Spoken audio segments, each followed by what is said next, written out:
S T H current affairs میں ہمارے پاس سلیم Timur جھگڑا صاحب موجود ہیں اور پاکستان تحریک انصاف کے ریپرزینٹیٹیو ہیں، ایک اہم عہدہ سنبھال چکے ہیں فائنانس کا کے پی حکومت میں، اور ٹیکنوکریٹس کے زمرے میں بھی آتے ہیں۔ جھگڑا صاحب السلام علیکم۔ وعلیکم السلام جی۔ دیکھیں، ہم صوبائیت کی بات نہیں کرتے ہیں، لیکن صوبائی ریفرنس استعمال کریں گے، چونکہ آپ کا تعلق کے پی سے ہے، اٹک کے اس پار سے ہے، بالخصوص کے پی کے اندر اور اس کے ملحقہ صوبے بلوچستان کے اندر سیکیورٹی کے حالات بہت مخدوش ہیں۔ اس وقت کے جو حالات ہیں، ایک آرگومنٹ یہ ہے کہ ٹیررزم کو پھیلانے کا مقصد ہی ایگزیکٹلی وہی ہے کہ پاکستان اس وشس سائیکل میں موجود رہے۔ اب ان علاقوں کو ڈیولپ کرنا ہے، سی پیک کو چلانا ہے، آپ نے لوگوں کو جابز فراہم کرنی ہے۔ میں ابھی اعداد و شمار میں دیکھ رہا تھا، جو پاکستان کا آبادی کا سنسس آیا ہے، سب سے زیادہ آؤٹ آف اسکول بچوں کی تعداد بلوچستان میں ہے۔ 58% بچے جو ہیں وہ بلوچستان میں آؤٹ آف اسکول ہے۔ So you can only imagine کہ ریکروٹمنٹ وہ ان کی پھر کہاں پر ہوتی ہوگی۔ تو اب دہشت گردی جو ہے اسے نپٹنا ہے تاکہ ہم اس لاسٹ پاتھ کو دوبارہ سے گین کر پائیں۔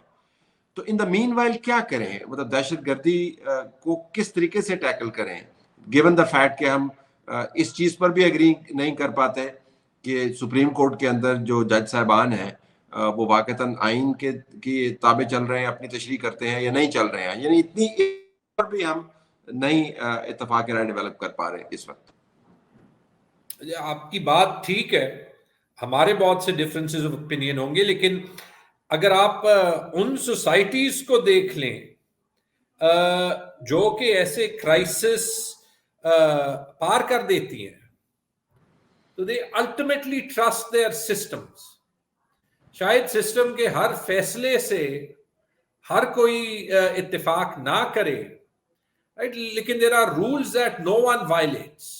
یہاں پاکستان میں آئی ایم سوری ٹو سے، لیکن ہر کوئی، چاہے وہ سیاست دان ہو، چاہے وہ بیوروکریسی ہو، چاہے وہ ہماری ملٹری اسٹیبلشمنٹ ہو، people want to play by the rules as long as it suits them.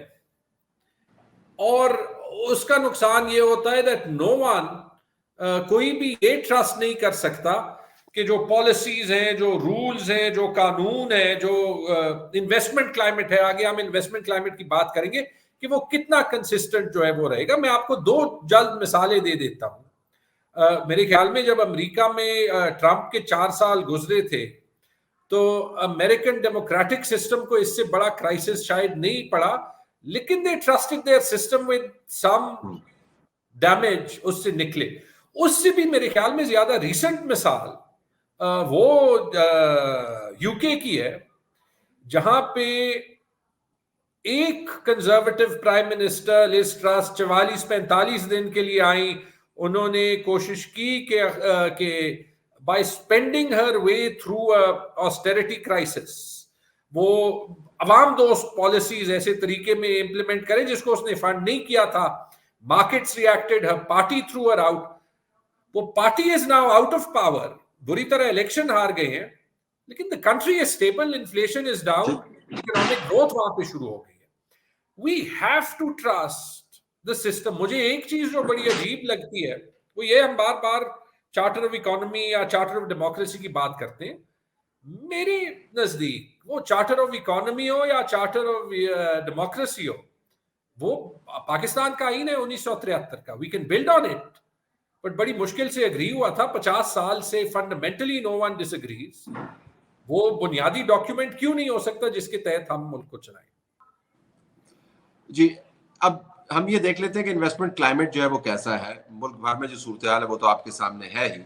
Khyber Pakhtunkhwa کے انویسٹمنٹ کلائمیٹ کو آپ کیسے ڈیفائن کریں؟ I think we can talk more generally، اور پھر میں خیبر پختونخوا پہ آتا ہوں to also talk of the federalism question that we touched۔ اگر آپ جنرلی دیکھیں، جو ہمیں 3 چیزیں آئی گیس چاہیے۔ ایک کہ ہم ایکچولی ایشوز کو ریکگنائز کریں، اور جب آپ کی پولیٹیکل انسٹیبلٹی ہوتی ہے تو I think you are almost on the defensive, جہاں پہ اگر کچھ غلط بھی ہو رہا ہوتا ہے اینڈ یو ان گورنمنٹ، چاہے دی الیکٹڈ پارٹ آف گورنمنٹ یا دی ان الیکٹڈ پارٹ آف گورنمنٹ، آپ یہ افورڈ نہیں کر سکتے آپ کہیں کہ ہاں یہ ایشو ہے۔ And an example is the lack of tolerance for criticism of the SIFC. ٹھیک ہے، آپ اگر کسی چیز کی تنقید نہیں کر سکتے، مثبت تنقید بھی نہیں کر سکتے، تو اٹ مینس کہ بڑا مشکل ہوگا کہ آپ اپنی خامیاں جو ہے وہ آپ جو ہے وہ برج کریں. ویری گڈ ایگزامپل از آج صبح ہی میں دیکھ رہا تھا جو آپ کے سٹنگ انرجی منسٹر ہیں وہ سینٹ میں کہہ رہے ہیں، مصدق ملک صاحب، ان سے شاید پوچھا گیا کہ اگر ہمیں آئل ایکسپلوریشن کمپنیز پاکستان میں لانی ہے تو کون آ رہا ہے، کیوں آ رہا ہے؟ انہوں نے کہا انٹرنیشنل کمپنیز جو ہیں وہ پاکستان سے بھاگ رہی ہیں، ایون اگر یہاں پہ ایکسپلوریشن کا پوٹینشل ہو، کوئی آنا نہیں چاہتا. اور انسیکیورٹی کی ہی وہ بات کرتی ہیں. وی ہیو ٹو ریکگنائز دس. میں نے خود آئل اینڈ گیس میں 6 سال کام کیا ہے. 2000 سے 2003 کے درمیان پاکستان کے 4 صوبوں میں oil wells, gas wells drill کیے. 5 کمپنیاں تو مجھے یاد ہے جس کے لیے میں نے کام کیا تھا. برٹش پیٹرولیم، او ایم وی آسٹرین تھی، پیٹروناس جو ہے وہ دنیا کی سب سے بڑی کمپنیز میں سے ہے، ملیشین نیشنل آئل کمپنی ہے، لازمو اور تلو، یہ 2 مڈ سائزڈ برٹش کمپنیز تھی. آج ایک بھی پاکستان میں نہیں ہے. They've all left. They've all divested their assets. Marketing side کو بھی دیکھ لیں، شیل باہر جا رہی ہے اور آپ کے پاس چھوٹے پلیئرز آ رہے ہیں. یہ آپ کو حقیقت بتاتا ہے کہ آپ کا انویسٹمنٹ کلائمیٹ ٹھیک نہیں ہے. اینڈ منی جو پیسہ آپ سعودی عربیہ یا یو اے ای سے مانگ رہے ہیں، یہ it can paper over the cracks. لیکن انویسٹمنٹ کلائمیٹ تب ٹھیک ہوگا جب Coke, Pepsi, Unilever, Procter and Gamble, یہ آئل کمپنیز، بینکس جو ایکچولی کمرشلی اپنا پیسہ کسی ملک میں ڈالتے ہیں، یہ پاکستان آنا چاہیے. ایک مومنٹ آف اپرچونٹی تھی، آپ کو یاد ہوگا بینکنگ سیکٹر میں بہت سے بینکس جو ہیں مشرف کے ارلی ابتدا کے سالوں میں آئے تھے پاکستان، وہ بھی سارے چلے گئے. ایچ ایس بی سی ہوتا تھا، باکلیز ہوتا تھا، اے بی این ایمرو ہوتا تھا، سٹی بینک ہوتا تھا. ابھی اسٹینڈرڈ چارٹرڈ کے علاوہ کوئی بینک نہیں ہے، وہ آپ کے لوکل پلیئرز جو ہیں وہ آگے. بٹ یو وانٹ ایک کمپیٹیٹو ماحول کے لیے کہ آپ کے پاس گلوبل کمپٹیشن بھی ہو. یہ حقیقت ہمیں ماننی پڑے گی کہ Pakistan is a fundamentally unattractive place to do business in for the private sector, اور وہ حقیقت ہم نے آج تک نہیں چینج کی. پہلی بات. دوسری بات، اگر ہم یہ مان لیں، جو دوسری چیز پھر ہم نے obviously کرنی ہوگی is we will all need to set our egos aside, right, and stop pointing fingers and find a way out of this political crisis. اس کو ہم اس سے ڈی کپل نہیں کر سکتے. دنیا میں کم ہی بڑے ملک ہوں گے جہاں فچ ایجنسی جو ہے وہ کہتی ہے کہ جی یہاں پہ موسٹ لائکلی حکومت 18 مہینے لاسٹ کرے گی اور اس کے بعد موسٹ لائکلی ایک ملٹری بیک ٹیکنوکریٹ حکومت آئے گی. ان کا کام نہیں ہے. they are just telling the reality as they see it.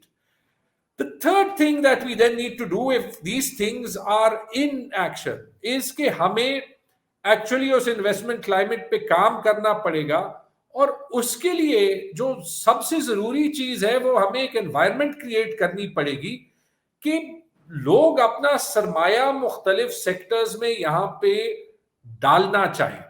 ہمارا جو ایشو ہوتا ہے کہ کسی سیکٹر میں اگر تھوڑی سی 1-2 سٹیپس فارورڈ بھی ہم چلے جاتے ہیں تو we end up always reversing it and we typically end up reversing it for political reasons.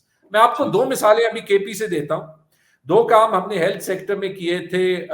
ایک تھا آؤٹ سورسنگ آف ہاسپٹلس، دور دراز ایریاز میں ہسپتال وہ آؤٹ سورس کیے تھے جہاں پبلک سیکٹر کے ڈاکٹرز نہیں جاتے. اور دوسرا جو ہیلتھ کارڈ کا نظام تھا جس میں اوور 2-3 ایئرز جب شروع میں جب پرائیویٹ سیکٹر کی کانفیڈنس بڑھی تو بہت سے ہسپتالوں نے بھی، فارماسیوٹیکل انڈسٹری نے بھی پیسے انویسٹ کرنا شروع کر دیے.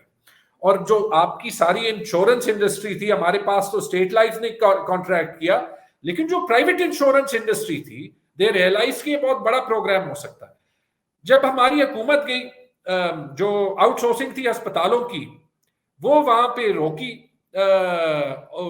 چونکہ پی ٹی آئی کے ہر سینئر لیڈر پہ کوئی نہ کوئی الزام لگانا تھا اور چونکہ اس میں کوئی نہ کوئی پروکیورمنٹ ہوئی ہوگی تو the first instinct was کہ یہاں پہ کسی نے پیسے بنائے ہوں گے تو اس کو تو روکو. It hasn't recovered till today. اور اس کے بعد جو لوگ پبلک ہاسپٹلز لینا چاہیں گے they will think twice. Similarly جو ہیلتھ کارڈ کا نظام روکا گیا اس میں خامیاں ہو سکتی تھی, یو کین امپروو اٹ, لیکن جب آپ نے روک دیا تو اٹ مینس کہ جب آپ اگلی بار انشورنس سیکٹر کو یا ہیلتھ سیکٹر کو کہیں گے کہ حکومت پرائیویٹ سیکٹر کے ساتھ پارٹنر کرنا چاہتا ہے, تو ان کے لیے یہ ماننا بڑا مشکل ہوگا. میں ان کو کون سے منہ سے کہوں گا کہ یار آپ کر لو, اگر ہماری حکومت چلی بھی جائے تو وہ پالیسی کنٹینیوٹی میں فرق نہیں آئے گا. We pay a huge price for دس.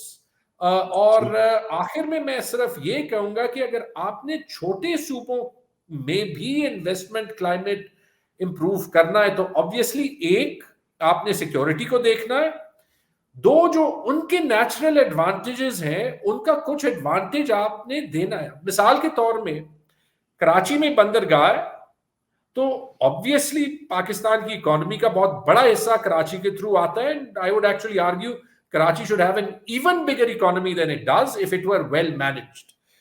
پنجاب جو ہے وہ پاکستان کا بریڈ باسکٹ بھی ہے اور پاپولیشن نیوکلیس بھی ہے, تو obviously پنجاب کی جو اکانومی ہے وہ چلتی. کے پی کا جو کمپیریٹیو ایڈوانٹیج ہے دو ہیں, ایک آپ افغانستان اور سینٹرل ایشیا کے ساتھ ٹریڈ کر سکتے ہیں, دو کے پی آپ کا ایک انرجی ہب ہو سکتا ہے. انرجی کے پرائسز چونکہ پورے ملک میں ایک جیسے ہیں تو ہمیں انرجی کا ایڈوانٹیج تو ملتا نہیں ہے. افغانستان کے ساتھ جو ہماری ریلیشن شپ ہے وہ ہمیشہ ایز لیوریج ہم استعمال کرتے ہیں, اینڈ اٹ مینس کہ کبھی وہ ریلیشن شپ ریگارڈلیس کہ جو بھی گورنمنٹ وہاں پہ رہے اس حالت میں نہیں رہی کہ ہم افغانستان کے ساتھ اور سینٹرل ایشیا کے ساتھ جو ہے وہ کے پی کا ٹریڈ ایڈوانٹیج استعمال کر سکیں. اور اس کی وجہ سے آپ دیکھ لیں کے پی, اسی طرح آپ بلوچستان اور ایران کا آرگیومنٹ بنا سکتے ہیں. جب یہ ڈیولپمنٹ نہیں ہوئی تو یہ آپ کا پورا ویسٹرن حصہ انڈر ڈیولپڈ رہا. One thing struck my mind, the last thing I want to say is, Balochistan کی مثال لے لیں, میں 10 سال یو اے ای میں رہا, سعودی میں بہت کام کیا, عمان میں کام کیا. I'm pretty sure آج سے 100 سال پہلے جائیں تو یہ جو عمان کا ایریا تھا یا سعودی کا ایریا تھا یا یو اے ای کا ایریا تھا, یہ بلوچستان سے کمپیئر کرتا تھا, اسی ٹائپ کا ٹرائبل سرداری نظام تھا. فرق کیا ہے, بلوچستان کے ریسورسز کسی حد تک ہم نے باقی پاکستان میں استعمال کر دیے, they haven't been allowed to develop.